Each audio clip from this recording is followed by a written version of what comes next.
বিশ্ববিদ্যালয়ের 2023 সালের degree pass ও certificate course দ্বিতীয় বর্ষের ব্যবস্থাপনা তৃতীয় পত্রের পরীক্ষা আগামী 25 জুন অনুষ্ঠিত হবে। আজকের ভিডিওতে আমি এই সাবজেক্টের একটা শর্ট সাজেশন আপনাদের সাথে শেয়ার করব, যে সাজেশনটি কমপ্লিট করলে শেষ সময় আপনার অনেক হেল্প হবে, সাথে সাজেশনটা কতটা গুরুত্বপূর্ণ আপনারা দেখলেই বুঝতে পারবেন।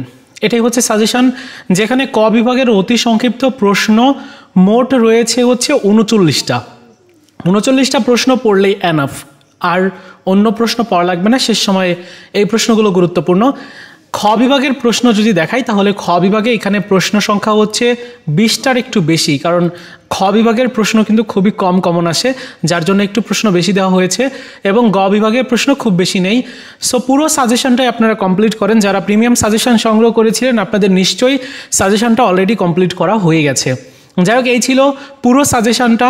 সবগুলো সাবজেক্টের প্রিমিয়াম সাজেশন আছে আমাদের কাছে, আর প্রত্যেকটা সাবজেক্টের পরীক্ষার একদিন বা 2 দিন আগে একটা করে শর্ট সাজেশন দেওয়া হবে, সেখানে গুরুত্বপূর্ণ প্রশ্ন নিয়ে আলোচনা করা হবে। বন্ধুরা, এই ছিল আজকের মতো ভিডিও। দেখা হচ্ছে নতুন ভিডিওতে। ভালো থাকুন সবাই, ধন্যবাদ।